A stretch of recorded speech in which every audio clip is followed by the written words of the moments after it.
Howdy folks, I'm the camouflage cackling curmudgeon, carefully catching craven craisins. I'm Amber. And here's more craven craisins for us to catch. Or Reddit. Probably Reddit. I'm very confused. I say this a lot, but apparently I just don't know the difference between craven raisins and Reddit posts.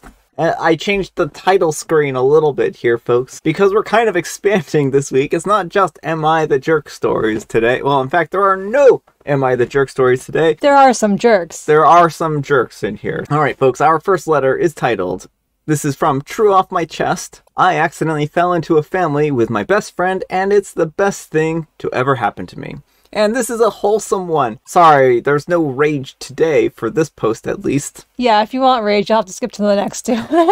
I do want to leave this anonymous because I know my girlfriend is on Reddit and I don't know if she would see this. I had a very rough childhood growing up.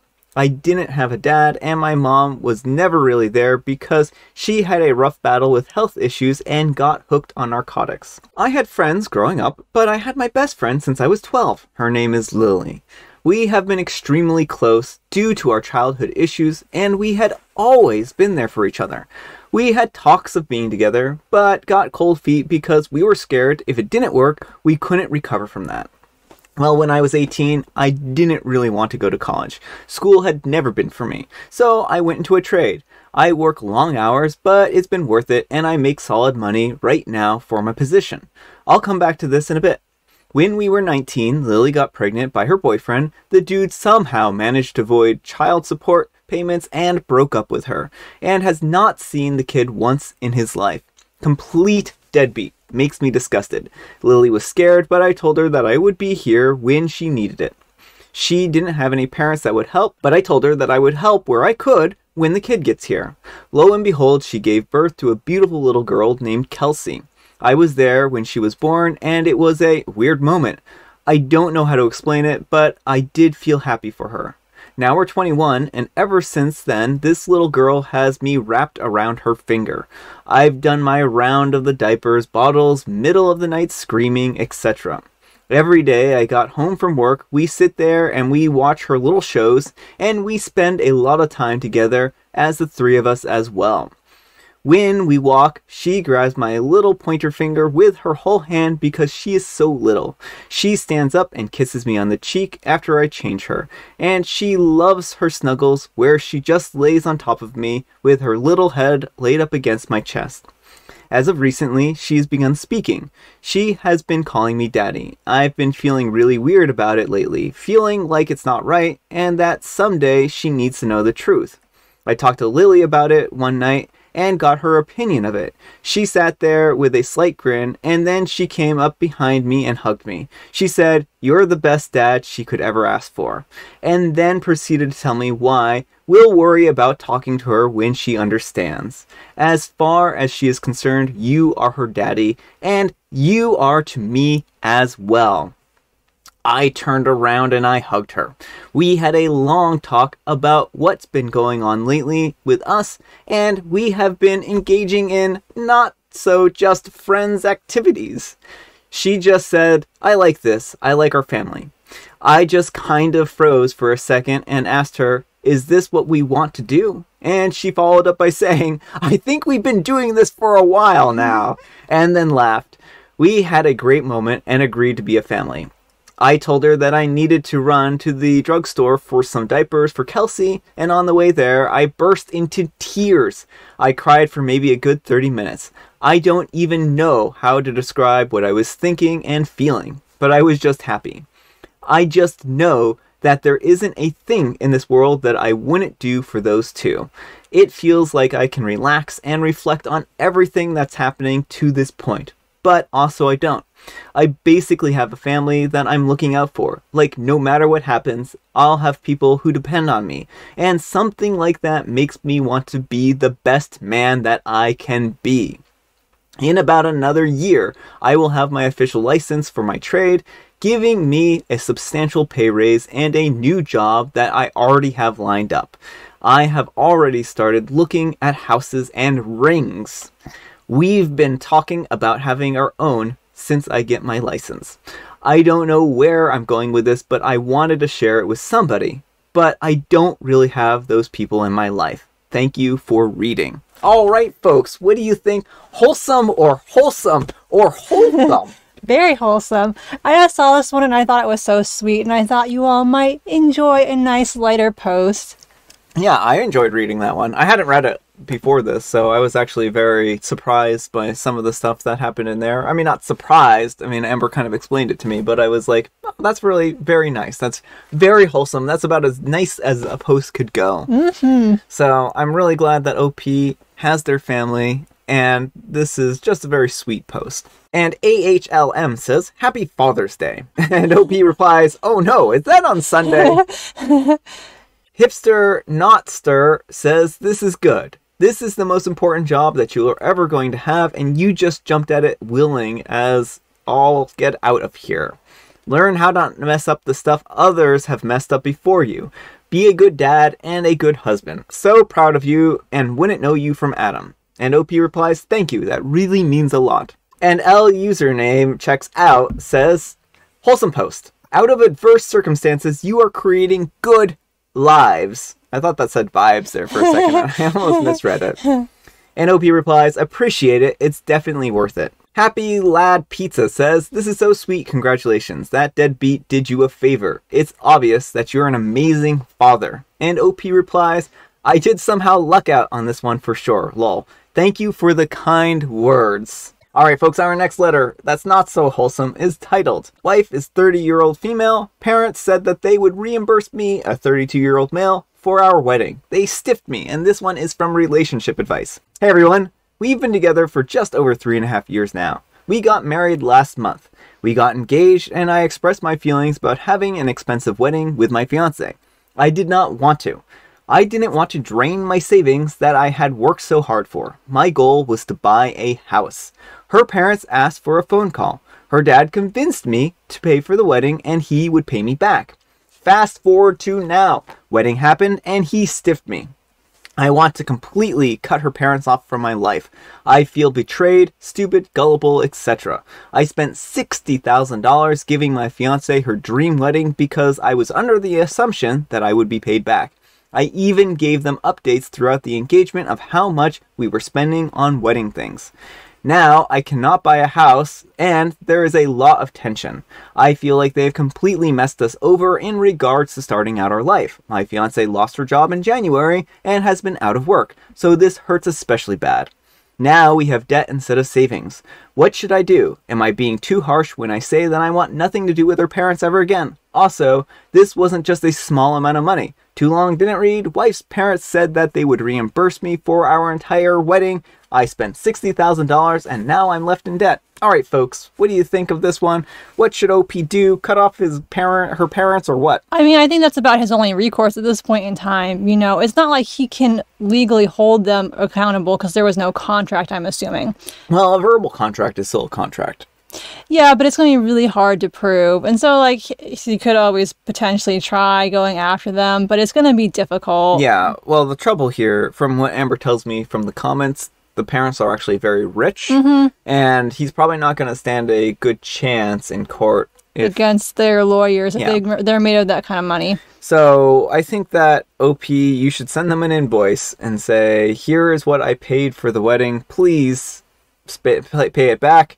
And then if they say that they are not going to pay it back, at that point in time, just say, well, then I'm sorry, you have cheated me out of $60,000. I was under the impression that you were going to pay me back, and I don't want anything to do with you until you honor your word. Yeah, and I think the important thing is also talking to your wife and making sure she is on board with this as well, because if you're going to do this, you need a unified front for it to actually have an impact on them. Yeah. Because these seem like the kind of people who the only thing that might get through to them is grandchildren. And so if you're planning on having kids, don't use them as a hostage situation, but like you don't need them to be around people who cheat and steal people anyway. So why not cut them off now? Yeah. And that's the trouble is like if they are showing who they are now, then this can only spiral out of control from here. And it hasn't been that long, so I don't know if this is going to be one of those things where they pay you back eventually. So you can always ask them about what you can expect for the payment timeline. You can ask them if they are planning on paying you back. I'm assuming the way this is worded, they've told him outright they're not paying. Yeah, and maybe there's some clarification in the comments here. So I think that there definitely needs to be a conversation between them and make sure that it's very clear that they have no intention of paying you back before taking a drastic measure like this. And then, like Amber said, you definitely want to talk to your wife and make sure she's on board with cutting them off, because if she isn't, then this isn't going to do any good. Yeah, well, from what I read in the comments, she's just very hurt and devastated, and I guess they paid for her college in full, so they were expecting the same sort of deal. They had the money to pay for it. It's just a really bad situation, and you're not in the wrong for wanting to cut them off over this. They're not good people if they're willing to let their child suffer so that they can save more millions of dollars. Yeah, so it's not good. No good at all. So anyhow, take care and good luck, OP. I hope you're able to resolve your financial struggles. He called me with cutie honey says, something that does not pass the smell test is why the parents would need you to foot the bill and then 1 month later pay you back. If they could afford the wedding, then why wouldn't they just pay for it? Seems like a major part of the story is missing. And OP replies, nothing is missing. You are correct though. The question is, why did they need to foot the bill? They said, to show that I can pay for it. Yeah, I should have known better. And Throw Truer at Me says, how do you know if he is stiffing you? The wedding was just a few weeks ago. He might have to liquidate some funds. I'd hold off on doing anything drastic yet. And OP replies, they have straight up said it. Okay, well, if they've straight up said it, then I don't blame OP at all for wanting to cut them off here. And I Survived DLTD says, forget your in-laws. They messed you over and their daughter over. What's your wife take on this? She should be mad as well, is she? And OP replies, she's mad, sad, confused, and betrayed. All feelings that she's described to me. And Soggy Fall 9926 says, I'll bet that $60,000 will magically appear when the first grandchild is on the way. And OP replies, lol. Alright folks, and our next letter is titled, I'm a 25-year-old female and my boyfriend, a 35-year-old male, left me in the middle of the forest because I couldn't walk as fast as him on the trail. Now he tells me that he will never go hiking with me again. How do I resolve this? Throwaway account. Before, my boyfriend, a 35-year-old male, and I, a 25-year-old female, used to go hiking every weekend and it was super fun. I'm quite fit, but I'm not the strongest one physically. I went to hikes 25 kilometers per day and I enjoyed that. Now, every few months, my boyfriend yells at me out of nowhere that he is not interested in hiking with me because, quote, I do not do squats daily like his previous girlfriends did. He tells me that he will not go hiking with me and that he will find new friends and will be hiking with them and I can do whatever I want while he hikes. I don't understand. I'm fit, I'm slim, and I'm getting hit on almost every day at work by guys who give me compliments on my body. My body didn't change at all. I didn't gain any additional weight. I like my body. I like what I see in the mirror. Today we went hiking. I even paid the entrance fees to the park for both of us. At the trail, he started walking super fast, almost running. I then asked him to be a bit slower so that we can enjoy the hike and talk while we're hiking. I didn't feel super well, and it was not comfortable to run to follow him. I asked him once again to please walk a little bit slower pace. I felt that he wanted to humiliate me once again about my body, and he kept being like, you need to walk super fast. We didn't come here to talk. He got mad and left me in the middle of the forest. He kept running and walking super fast until he was super far away from me. He was showing off that he can be super fast. I was left in the middle of the forest. Fortunately, I was able to come back to the parking. I cannot imagine this situation happening to other adult couples. Like you invite a girl to hike and then you don't care at all about her and then you just run from her. Now he's telling me that he will never go hiking with me ever again. How do I resolve this? Alright folks, and there is a little bit of additional information here, so I will read this next comment because I think it's going to also bring a lot to light. Next set of comments.